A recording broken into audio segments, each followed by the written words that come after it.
All right, what is up, everybody? And so thanks for joining us. We've got a little webinar Wednesday here, action going on. So my name is Brian, CEO of Simple Wholesaling. I got my man Randy. He's our sales guy, takes care of all of our properties and stuff. So we did a virtual meetup last week with me and Randy and Brett and Ronnie, and basically just kind of talk a little bit about how we use virtual assistants to enhance our real estate business, to improve it, to just basically cover all of our bases and help us out in the real estate business. So we got a couple of follow-up questions that people asked. People, just wanted to know about, like, hey, how we do this or how do we work with this when it comes to virtual assistants. So that's what we thought we'd jump on today and kind of take care of that. So first of all, Randy, how's it going, man? It's great, man. It's a beautiful day. It's a beautiful beautiful time. I love when we start new quarters, start fresh. So today starts quarter 3, and I think we're all excited. Here we go. Are you excited to be on here instead of out on a golf course? Not a fair question. So awesome stuff. Well, so we'll just kind of jump in here a little bit, and let's just do a little recap first of all to kind of just talk about how we use virtual assistants and kind of what we do with them and things like that. So I'm going to plug one of our podcasts too. We do the Indie Investor Pod as well, which is a podcast that comes out every Monday and Thursday. And basically what we just do is talk about real estate investing here in Indianapolis. We have guests of all different kinds, just to like I said, just to educate, just to help out anybody that's investing in Indianapolis. But our episode that's coming live on Monday is with Ryan Johnson, and that's who we started getting our VAs through. We have 3 rock star VAs through his company, Better Your Best. But I jump on, I do a podcast with him. He brings out a lot of really good info.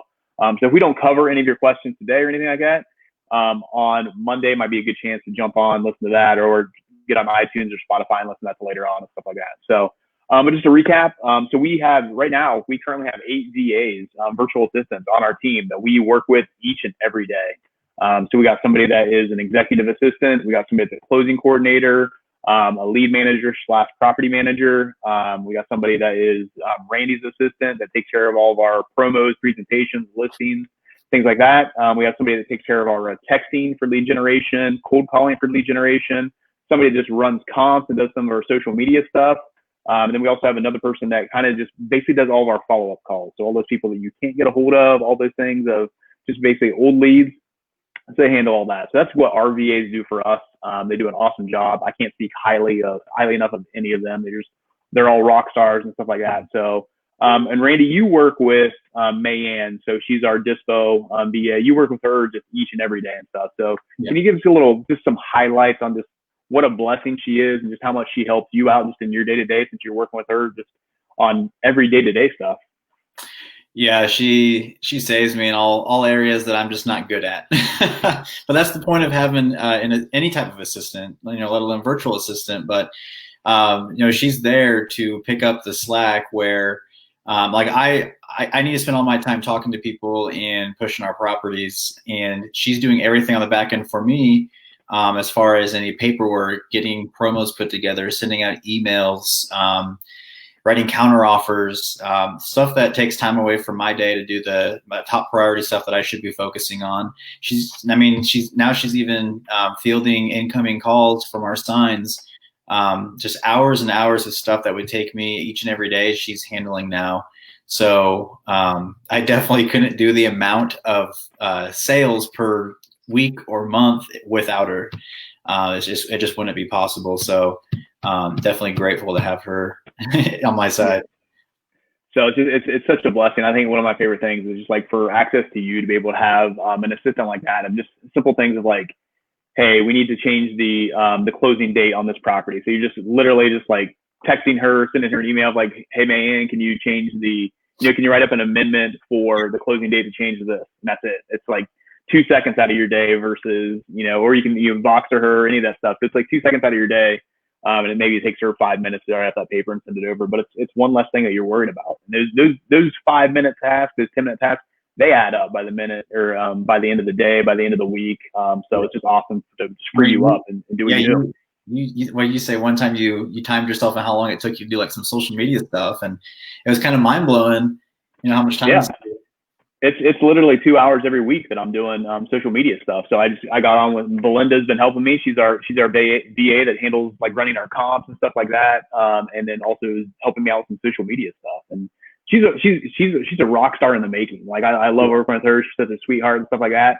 But she's great at her job. So I mean, any little task, she's like the perfect example of we tasked her of like, hey, here's how you run comps, here's how we do ARVs, here's how we want you to put this in their spreadsheet to basically set myself up to analyze deals and help our acquisition guys up. She mastered that. She's rocking that out. So now it's like, okay, what's another task that she can do? So I'm like, all right, Belinda, here's 2 weeks. You're going to master the social media stuff. I'm going to have another task for you. And then, so it's just one of those things of like having somebody that you can trust, having somebody that you know is solid and can basically, handle master one task and then be given another task too. So really good stuff. So let's dive into some of these questions that I have. I kind of took some notes on these questions that I was, a few people reached out to me on social media or shoot me an email on some questions that they had about what we went over last week. So I think one of the big questions was like, how do you guys handle the language barrier? So how do we handle the language barrier of working with virtual assistants? So our virtual assistants, all 8 of them are in the Philippines. We work with virtual assistants that it's in a different state before. We worked different countries, things like that. Right now, they're all in the Philippines. They speak English, and actually, they're all they're fluent in English. And there's 2 or 3 of them that sound just like they're American, maybe have a little bit of an accent. So the language barrier really isn't an issue for us at all. And I haven't seen anything, at least from our end. I did kind of share last week we don't really use our virtual assistants to answer our incoming calls. So that's something that we do in-house. Our acquisition guys do that. We've also used some other third-party services and stuff like that. That's been one of the only things that I've seen that wasn't quite up to the standard of maybe what we wanted. When we had virtual assistants kind of taking calls, our numbers went down a little bit. I think just people here in Indianapolis that they just weren't used to somebody that they could tell it was a virtual assistant. They could tell it wasn't somebody that was here in Indianapolis. So that kind of maybe not necessarily put them off, but it just doesn't flow, or our numbers weren't usually what they were as if we were taking it in-house. But that, Randy, that's like kind of the only anything I've seen with the language barrier. I mean, we have them write stuff. We have them do emails. I mean, everything is like, it's high quality for everything that I see. Yeah, I think you just have to remember that these people are, I mean, they're professional virtual assistants. So they're coming from a company that provides this service. So on their end, before they even become a VA, I mean, they have to be qualified to, right? So I'm sure one of those qualifications is to speak fluent English. So before you even search for a VA, to kind of just get that barrier out of your head that there's probably not going to be a language barrier. They're going to be able to speak English just fine because their job is to provide service to people in the States to become a virtual assistant. And you can't do that without speaking great English. So that's one of their requirements right off the bat. And on top of other stuff, like you said, they can write, they have good grammar, sending emails, things like that. So a lot better grammar than Brett. I will say that. Any kind of email or anything. Yeah, a lot of people have got better grammar than Brett. But no, language barrier. I wouldn't lose sleep on that at all if it's something you're thinking about doing. Yeah. So then one of the next questions we had was how do we deal with like work hours? So the Philippines for us, it's exactly 12 hours ahead. So when it's 8 o'clock in the morning here, it's 8 o'clock at night there. And I've seen some people do some different things with this. The way that we handle it, our virtual assistants, they just work the same hours that we do. So they're basically working through the night over there. But they're live for us. So we can communicate if I need to be like, hey, Mayanne, or hey, Belinda, I need to jump on a Zoom call with you. Are you available? They're available because they're working our hours. Yeah. Now, depending what task you need them to do and stuff, it's definitely, you can find people that can work, during their day, and then have it ready for you at night, which is your day, and kind of be ready to go that way. So I've seen some people do some different things. But for us, we never had a problem with work hours. Like I said, it seems like they're up at all hours. I'm sure if anybody's ever communicated with Roxanne or anything like that, we don't know when Roxanne sleeps. That's what we've decided with her. But this is how it is. I've gotten an email from Roxanne at 1 a.m. and also at 1 p.m. Yeah. So that's one thing that we haven't noticed the difference, but that's one of those things. And during the interview process, when you're checking on things, you're asking them like, hey, are you available? Are you good to work, our hours, or are they available to work during the day and have things ready for you when you're ready to come on, for their night, our day, things like that. So it's just having open communication. And that's also, remember, when we're talking about virtual assistants, it can be anybody that's just basically that you're communicating with, that you're working with, just online, virtually. That's what it stands. I mean, you can have virtual assistants working here in Indianapolis, or whatever city you're working in. This just means that they're not going to come to the office. You're not meeting face to face. We've had a virtual assistant, or someone that's worked for us from Texas. She was our lead manager for a long time. She did a lot of incoming calls for us and stuff like that. But she was virtual. She was she wasn't here, so to us that's how it was. I know a lot of people from around the nation too that use virtual assistants from like Costa Rica. There's a heavy, basically an American population down there that basically they're living down there on the coast and enjoying the sunshine and everything like that, but they still work here in the United States and can be a virtual assistant there. I know, and they have, I know a lot of people that use them for like cold calling and incoming calls and stuff like that. I know there's a lot of virtual assistants from Costa Rica that can handle that, but we've never had a problem with work hours. If it does become an issue, I think you can basically find virtual assistants wherever. Yeah. They're going to work their hours that you need to work. So especially whether it's through a company like ours with Better Your Best, or Upwork or anything like that, I think it's you can find somebody for it. So, so Randy, let me throw this next question to you to kind of tee this one up. Is so how do you handle training a virtual assistant? So when they come on and they start working with you, so that kind of that onboarding process or kind of doing some of those trainings, what are some of the best ways that you've been able to handle training when you have a new task for Mayan, or you have something new for her? Like, how does that work, and how has that gone? Yeah, the best way for me is just try your best to train someone as if they were there, and the easiest way to do it is through some sort of like screen share. So like we do stuff through Zoom a lot, and I'll share my screen and we'll just kind of walk through processes as it happens. And that's, for me, like if I was sitting in someone's seat as a VA, that's how I would like to learn. So that's how I show stuff to Mayan when I'm showing her for the first time. But starting out, there's going to be a lot of training. So I know when people want VAs, like, oh, I want more time to do my stuff and not worry about the back end. Well, when starting out, it's going to be a lot of time training, but it's going to pay off once they finally learn how to work the process and how to do all the tasks that you show them to do, because then your time will free up. But yeah, so initially, like if I had to show Mayan how to send an email blast, I would literally just hop on, she'll hop on my Zoom link and I'll share my screen and I'll walk her step by step on what it looks like to set it up in our CRM, how to schedule it, what to type in there, put the links here, here, and here, and then hit send. Literally, that's how we train. If it's filling out a contract, it's the same way. Anything with video, and you can walk them through step by step. Also, you can pre-record videos, which we've done before, and just put them in a folder for our VAs, like in a Google file, and send them an email. Say, hey, this is training on how to run comps, and this is how you evaluate comps. There's video 1, 2, and 3. Take a look at these. Let me know what questions you have.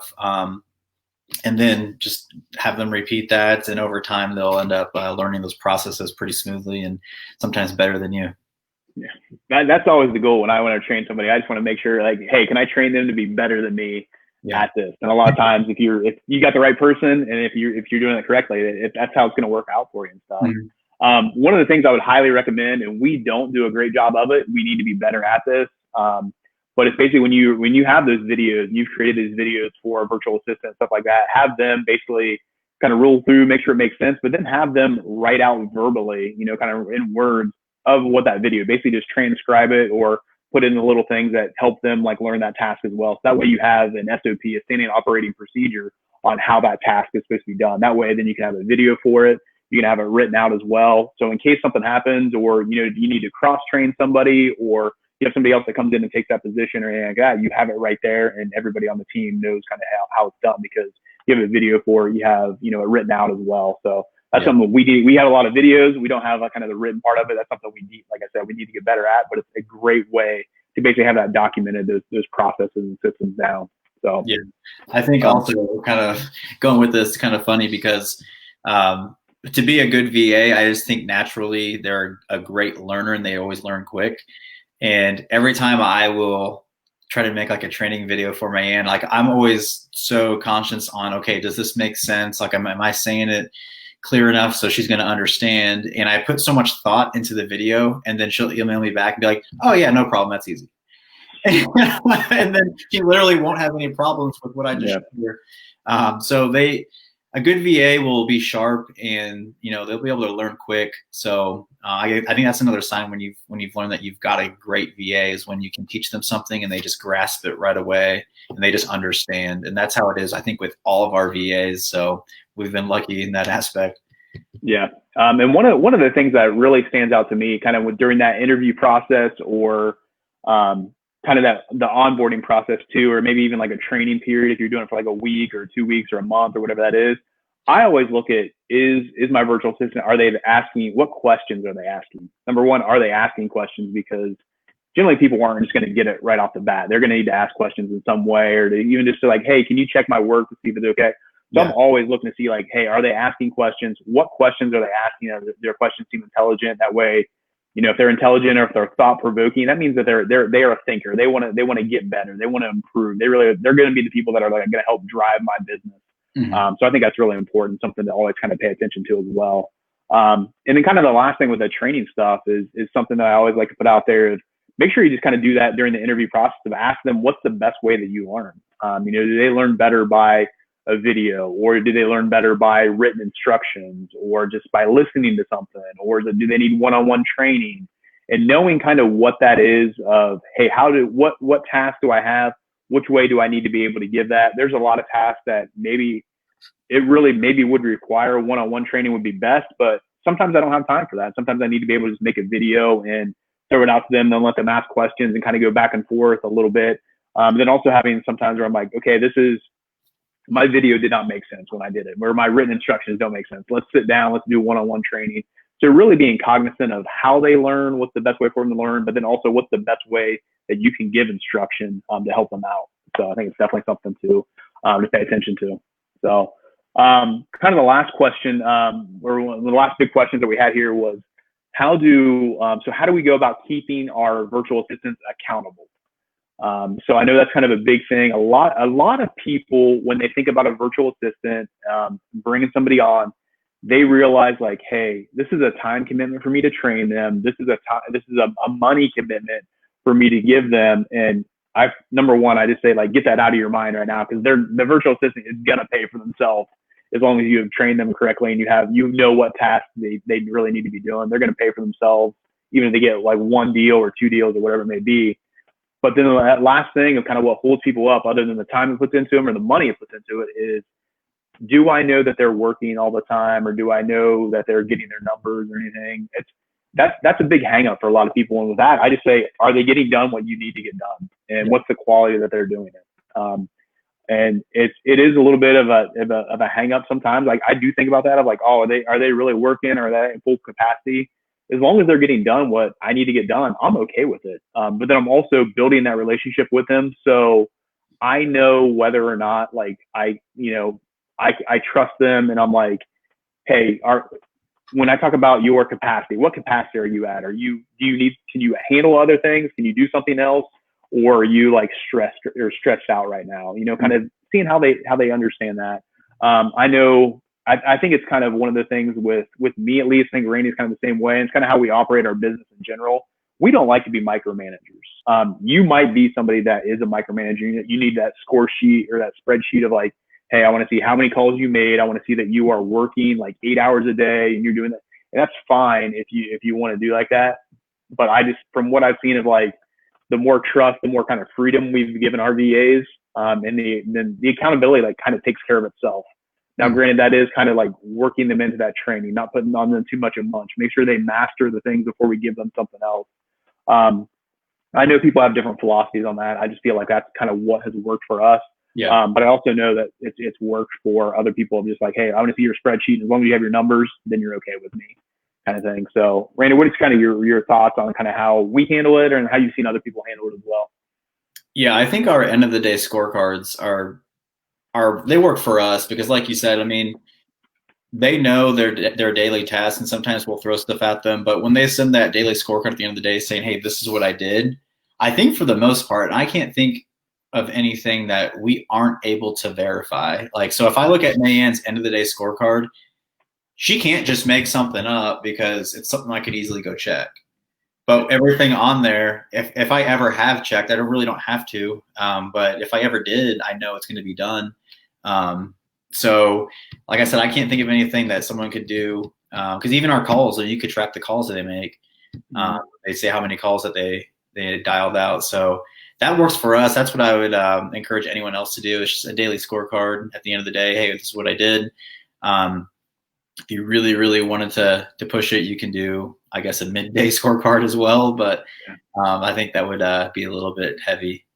Yeah, and I know we talked about this a lot, on the meetup last week and stuff like that. But just about having them involved in your business or within your meetings and stuff. That doesn't mean they have to know every single thing that's going on. I mean, half your employees are going to know everything that's going on and stuff.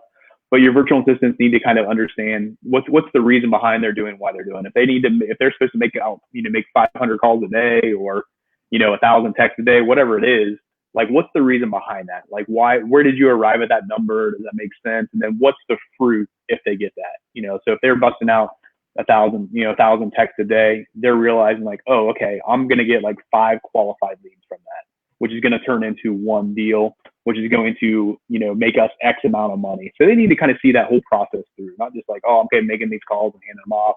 Right. I know we do incentives too. Just like, hey, if this lead comes from you, you're tagged to it, like you get a little extra bonus, you get a little extra money, when that deal comes through and stuff like that. So, but I think it's just part of that, bringing them into your culture, kind of let them know your personality, joking around with them, being involved in at least 1 or 2 meetings during the week and stuff. I think it goes a long way. And that accountability, like I said, just kind of takes care of itself. So yeah, we've learned a lot of funny stuff about our VAs during our weekly meetings. Things would pop up out of nowhere. Yeah. So I can't think of that. I can't think of the beer that they drink over there now. And we've talked about it a couple of times. And stuff, yeah. But that's cool. Randy, what are maybe some last tips you would have for somebody of, hey, like some of that's on the fence, man, I'm thinking about bringing a VA on, and I'm just not quite sure about it, or I'm not quite sure how I'm going to handle it. What's some advice that you kind of have for them? I think if someone's ready or thinks they're ready to bring one on, I would make sure, like, I always ask them, like, when, I guess I would ask you, like, when do you think someone would be ready to bring on a VA? And the answer I think for that question is, if you get to a point where you can't handle every part of your day to day without growing your business. So I would never encourage someone just to hire a VA right off the bat, only because you can't teach them something that you haven't done. So it could be like, it sounds great, if you're starting out, like, hey, I want to get a VA to start doing my lead generation or making cold calls. But if you're just starting out and you haven't made cold calls or done your lead generation on your own, like, you can't support them if they have questions, or you can't train them for what to say or what they're about to hear on the other line. So you have to kind of get the experience first, get some deals under your belt, get to that point where, okay, I'm doing deals kind of on a regular basis now, and it's taking me away from getting more because I have to worry about the back end stuff. To me, that's when you're ready for a VA. Yeah.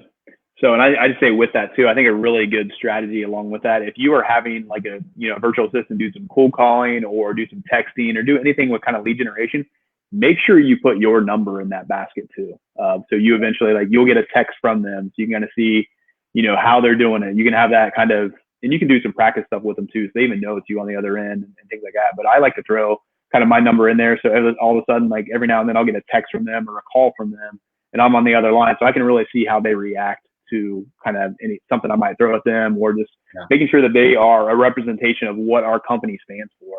I think is really important, but I think that's good training and good feedback that you can give them when you put them in that live situation too. Like, same thing if, we're using somebody for a closing coordinator or anything like that, like, make sure you're giving them a practice situation or taking them through a certain thing. Throw something at them that's completely crazy, just see how they handle it. To stress test the situation, I think is really good. And that's kind of coming back to, that's where I've seen a lot of our I feel like we do have some rock stars because that's where I see some really good questions coming out of kind of those when we are stress testing those situations. That's good stuff. Yeah. So just one more thing, kind of like, Randy talking about, hey, when do I know, when to bring on a VA, or when, how do I know that I have enough for them to do, those types of things. I think it's really easy to just kind of make a list of all the things you do throughout the day, or all the things you do throughout the week. And then look at like, hey, where am I spending a lot of my time, and what's something, if I were to give this up, could somebody else handle that? Or make a list of all the things that like, oh man, I really don't like doing this, or I'm not really that good at this. Like, what's something you can train somebody to do to take over that for you? All of a sudden your time is freed up, and you have the ability to do the things that you enjoy doing and that you're good at doing, and letting somebody else take care of those, the administrative things or the things that you're not quite good at or anything. I think that's when you're ready to bring on either it's a team member or a virtual assistant to kind of take those things off your plate. So yeah. All right, Randy, we are about out of time, man. What's some final last words, some final thoughts on just virtual assistants and just using them in your real estate business, man? Yeah, always keep it as an option on the table. And I think what you said earlier was great. Like, a lot of people think of VAs as people overseas. VAs are literally anywhere where you're not. So it could be Fort Wayne, it could be Ohio, it could be Philippines, wherever it is. It's like, don't just think it's going to always be overseas. So any language barriers, things like that, throw it out the window. It's not really a thing. Language will be fine. But always keep it as an option, because they are cost effective. You don't have to worry about having office space that you have to pay for. And I think more and more people, just not here locally, but around the country, are starting to go to VAs rather than in-house assistants. Yeah. And it's something that, I mean, even like during like school, when kids are at school, there's a lot of like just, stay-at-home moms that want to work a couple hours a day or something like that are great for lead generation, for some things like that. It's not really, I would say, a virtual assistant, but we use an assistant like within our business. Basically, she just signs our documents. She goes into all of our closings and signs our documents. So she's local. She's kind of like an assistant. I wouldn't really necessarily, maybe she is kind of a virtual assistant because she doesn't really come to our meetings. She's not involved in that day-to-day stuff. But what she does, we schedule closings out. She just goes in and signs. That way that frees Randy up. He doesn't have to drive an hour, back and forth to sign a document. She just goes in and signs. So that's a great use of just how you could use another assistant to free up some of your time to do some stuff within the business and stuff as well. But all right, man. So we are about out of time. So with that, just thanks everybody for tuning in. If you have anything else that you want us to cover on a webinar Wednesday, or any of our daily vlogs, definitely check out everything that we have on the Wholesaling Made Simple Facebook group. Reach out to myself at Brian@simplewholesaling.com or Randy@simplewholesaling.com, or just hit us up on social media. On Facebook, we would love to connect with you and just answer any of your questions, help you out in any way that you can. So hopefully your wholesaling is going well, and hopefully we have helped to make it simple for you. So take care. We'll see you next week.